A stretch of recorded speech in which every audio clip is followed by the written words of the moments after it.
நான் இப்போ ஒரு சம்பவம் ஒன்று சொல்ல போகிறேன். அதை ட்ரம்ப் கேட்டுக்கிட்டு இருந்தார் அப்படின்னா என்ன தெரியுமா பதில் சொல்லுவார்? தம்பி ஜெலன்ஸ்கி, நீயாடா என்னையை கொல்ல பார்த்த அப்படிங்கிற அளவுக்கு தான் அவருடைய ஸ்டேட்மெண்ட் இருக்கும். அப்படின்னா ஜெலன்ஸ்கி ஒரு சம்பவத்தை செஞ்சுருப்பார்ல, அது என்ன அப்படிங்கிறத தான் இந்த வீடியோவில் நம்ம பார்க்க போகிறோம். என்னது என்கவுண்டரா? என்ன பெரிய பெரிய வார்த்தையெல்லாம் எழுதி வச்சுருக்க பிரசாத் அப்படின்னு கேட்டால், அதை விட பெரிய வார்த்தை ட்ரம்ப்பை போட்டு தள்ள ஜெலன்ஸ்கி முடிவு. இது முடியுமா ஜெலன்ஸ்கியால் அப்படிங்கிற கேள்வி உங்களுக்குள்ளே இருக்குல்ல. எனக்கும் அந்த வேர்டிங்கையும் அந்த வார்த்தைகளையும் வீடியோவையும் பார்க்கும்போது ஷாக்காக தான் இருந்தது. அதை தான் டீட்டெயில் ரிப்போர்ட்டாக இப்போ நம்ம பேச போகிறோம். வாங்க பார்க்கலாம் உறவுகளே. இது Prasad signature. Prasad signature media broadcasting private limited. நீங்க நியூஸ் ரீடரா மாறணுமா? கண்டென்ட் கிரியேட்டரா உருவாகணுமா? சேட்டலைட் சேனல்ல ரிப்போர்ட்டரா வேலை பார்க்கணுமா? டாக்குமெண்ட்ரி மேக்கிங்ல இருந்து ஜேர்னலிசம் பற்றிய முழுமையான பயிற்சி பெற உங்களுக்கான அருமையான வாய்ப்பு. எங்களை தேடி வாங்க.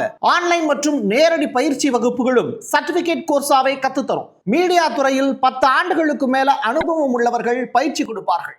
வாய்ஸ் ஓவர் தொடங்கி வாய்ஸ்லெஸ் பீப்புளுக்காக உங்களை சிறந்த ஜேர்னலிஸ்டா உருவாக்க வேண்டியது எங்களோட பொறுப்பு. ஸ்கூல்ஸ் அண்ட் காலேஜஸ்ல ஜூனியர் ஜேர்னலிஸ்ட்ங்கிற பேர்ல ஒர்க் ஷாப்பும் கண்டக்ட் பண்ணி கொடுக்கிறோம். மோட்டிவேஷனல் ஸ்பீக்கரா கடந்த 15 ஆண்டுகளா கல்வி நிறுவனங்களுக்கு நிகழ்ச்சிகளும் நடத்தி தரோம். தொடர்புக்கு 9944790333 94493594 prasadsignature@gmail.com. உங்களுடைய தொழில் சம்பந்தமான விளம்பரங்களை நமது சேனலில் ஒளிபரப்ப உங்களுக்கான அருமையான வாய்ப்பு. ஜெலன்ஸ்கி பேசுறதை கேட்டுவாங்க. அப்படி அவர் என்ன பேசுறாரு அப்படிங்கிறதையும் நம்ம பார்க்கலாம். United States have their policy. They don't see us in NATO for now. Everything in our lives is for now. Maybe the position will change in the future. Maybe somebody will change. Come to realize that strong Ukrainian army strengthens NATO, and not vice versa. அதிபர்கள் சாக கூடாதா? சாகலாம்ல. Somebody lives, somebody dies, and it's life. அப்பா, நம்ம ஊரில் அந்த கிழவிகள்லாம் ஊருக்குள்ளே உட்காந்து பேசுங்கள்ல, அவன் என்ன சாகாமலா போயிடுவேன், அவ்வளோ சொத்து வச்சுருக்கேன், அவனும் சாவான்ல அப்படிங்கிற மாதிரி சில வார்த்தைகள்லாம் பேசுவாங்க. அது மாதிரியான காட்சிகள் தான் இப்போ உக்ரைனுடைய அதிபர் பேசியிருக்கார். அவர் என்ன சொல்லியிருக்காரு?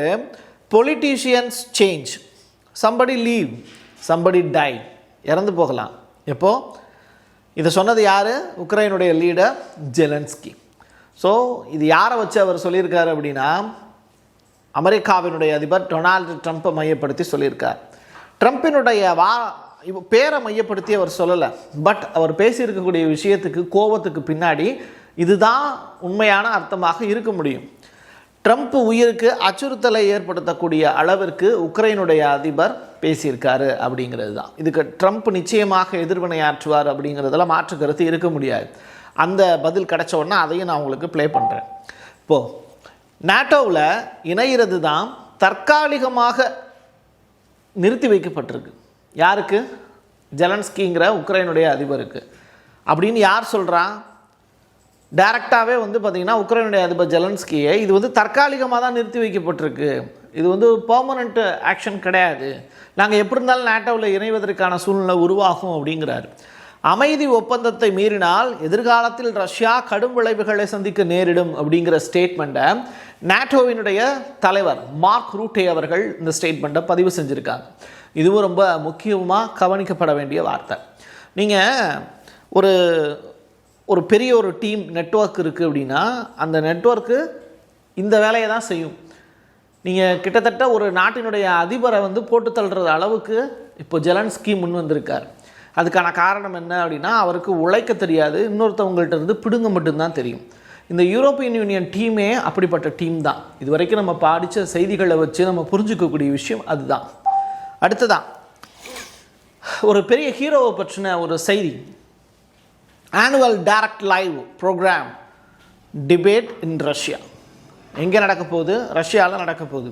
2001 தொடங்கப்பட்ட இந்த நிகழ்ச்சியில் இன்ன வரைக்கும் தொடர்ச்சியாக கண்டினியூவாக நடத்திக்கிட்டே இருக்காங்க. இந்த ஆண்டுக்கான ரஷ்யாவினுடைய செயல்பாடு பற்றி புட்டின் பதிலளிப்பார் அப்படிங்கிறது தான் தகவல். தொடர்ச்சியாக இந்த ஈவெண்ட் பற்றிய ப்ரொமோலாம் பார்த்தா ரொம்ப இன்ட்ரெஸ்டிங்காக இருந்தது. உங்களுக்கும் வாய்ப்பு இருந்தது அப்படின்னா ஃப்ரைடே தான் அந்த மீட்டிங் கண்டக்ட் பண்ண போகிறாங்க, லைவ் ஹவர்ஸ்.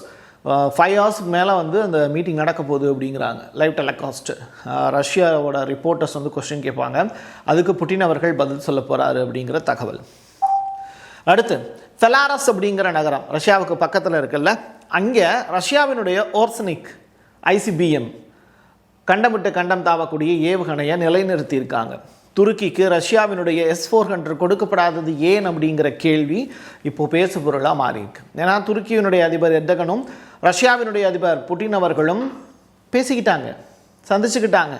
ஆனாலும் அவங்க அந்த S-400 டீல் பற்றி முடிவெடுக்கப்படாமல் முடிஞ்சிருச்சு அந்த மீட்டிங். காரணம் என்னென்னா, இந்தியாவோட ரஷ்யா போட்டிருக்கக்கூடிய டைப் ரொம்ப முக்கியமாக இருந்தது. S-400 S-500 இதெல்லாம் தயாரிக்கிறதுக்கான களமாக இந்தியாவை மாற்றுவதற்கு புட்டின் அவர்கள் முயற்சி பண்ணுறார். பட் துருக்கி எதில் உறுப்பினராக இருக்கக்கூடிய நாடு? நேட்டோவில் அங்கத்தினராக இருக்கக்கூடிய நாடு. அவங்களுக்கு S-400 போச்சு அப்படின்னா அது ரிலேட்டடான அந்த மெக்கானிசமும் டைரெக்டாக அமெரிக்காவுக்கு தெரியறதுக்கான வாய்ப்பு இருக்குன்னு ரஷ்யா யோசிக்கலாம்.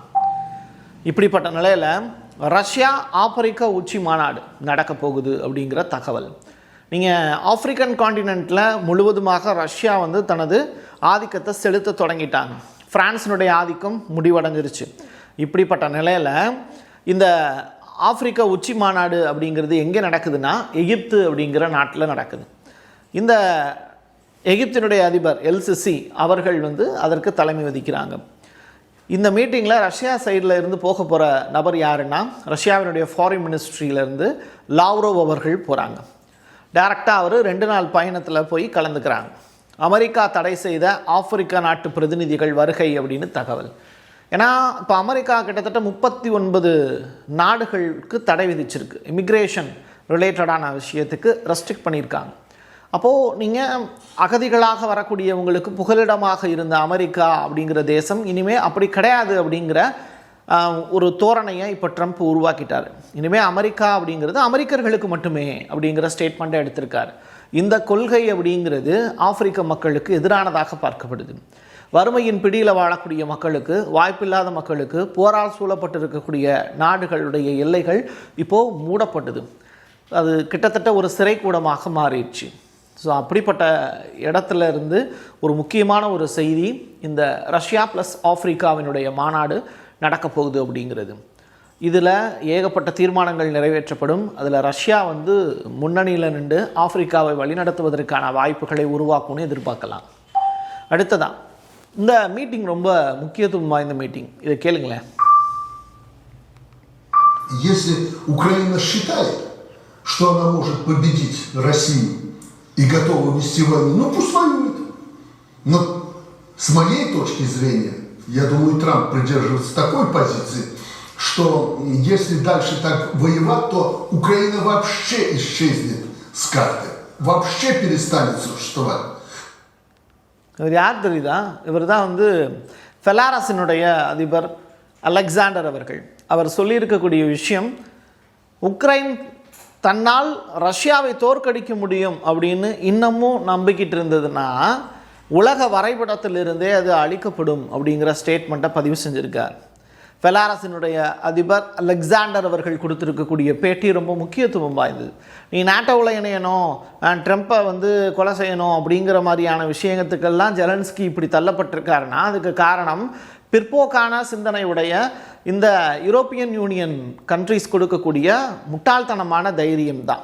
ஒரு அசட்டுத்தனமான தைரியம் வந்து சின்ன குழந்தைங்களுக்கு இருக்கலாம், ஆனால் வயது வந்த நபர்களுக்கு அப்படி இருக்கக்கூடாது.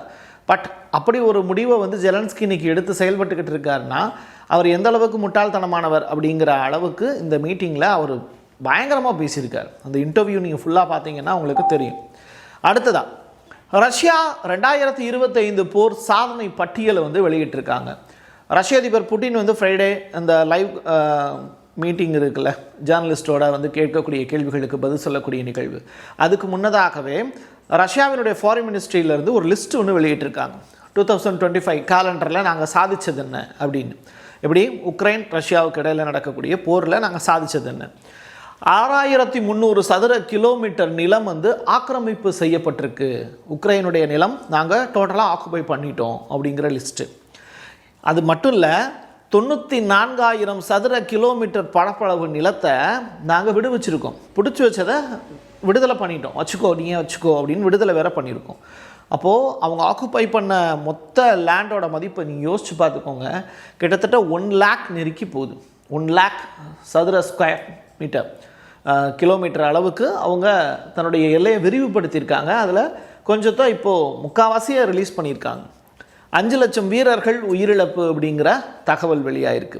எங்கே உக்ரைனுடைய வீரர்கள், ரஷ்ய வீரர்கள் எல்லாம் சேர்த்து 6500 டேங்க் ப்ளஸ் கவச போர் வாகனங்கள் அந்த இருக்குல்ல, அது பாருங்கள் கவசம் மாதிரியா இருக்குது, ஃபுல்லாகவே வந்து அதை டெஸ்ட்ராய் பண்ணிட்டாங்க, அழிச்சிட்டாங்க ரஷ்யா.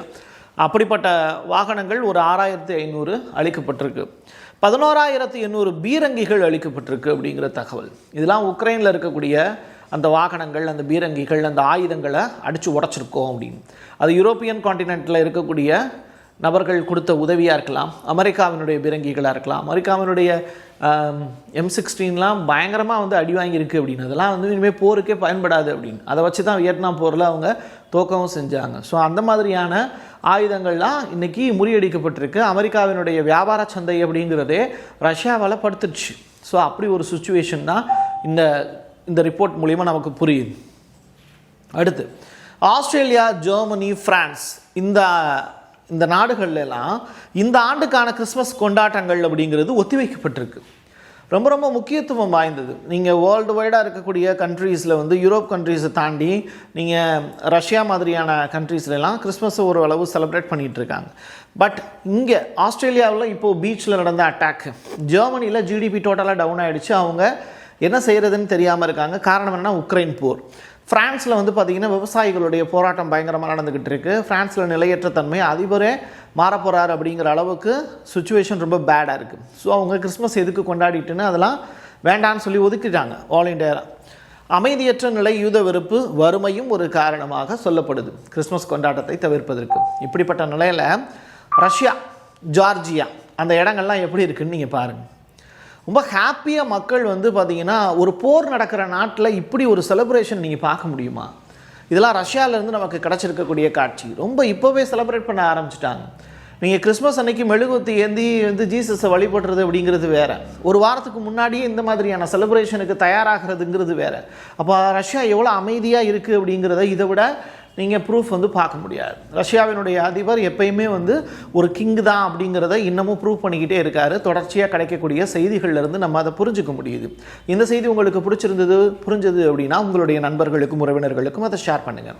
என் கையெழுத்து என் மக்களுக்கானது உறவுகளே. மீண்டும் ஒரு பதிவில் சந்திக்கலாம். நன்றி, வணக்கம். Prasad signature media broadcasting private limited. நீங்க நியூஸ் ரீடரா மாறணுமா, கண்டென்ட் கிரியேட்டரா உருவாகணுமா, சேட்டலைட் சேனல்ல ரிப்போர்ட்டரா வேலை பார்க்கணுமா, டாக்குமெண்ட்ரி மேக்கிங்ல இருந்து ஜேர்னலிசம் பற்றிய முழுமையான பயிற்சி பெற உங்களுக்கான அருமையான வாய்ப்பு. எங்களை தேடி வாங்க. ஆன்லைன் மற்றும் நேரடி பயிற்சி வகுப்புகளும் சர்டிபிகேட் கோர்ஸாவே கத்துத்தரும். மீடியா துறையில் 10 ஆண்டுகளுக்கு மேல அனுபவம் உள்ளவர்கள் பயிற்சி கொடுப்பார்கள். வாய்ஸ் ஓவர் தொடங்கி வாய்ஸ்லெஸ் பீப்புளுக்காக உங்களை சிறந்த ஜேர்னலிஸ்டா உருவாக்க வேண்டியது எங்களோட பொறுப்பு. ஸ்கூல்ஸ் அண்ட் காலேஜஸ்ல ஜூனியர் ஜேர்னலிஸ்ட்ங்கிற பேர்ல ஒர்க் ஷாப்பும் கண்டக்ட் பண்ணி கொடுக்கிறோம். மோட்டிவேஷனல் ஸ்பீக்கரா கடந்த 15 ஆண்டுகளா கல்வி நிறுவனங்களுக்கு நிகழ்ச்சிகளும் நடத்தி தரோம். தொடர்புக்கு 9944790333 94493594 prasad@gmail.com. உங்களுடைய தொழில் சம்பந்தமான விளம்பரங்களை நமது சேனலில் ஒளிபரப்ப உங்களுக்கான அருமையான வாய்ப்பு.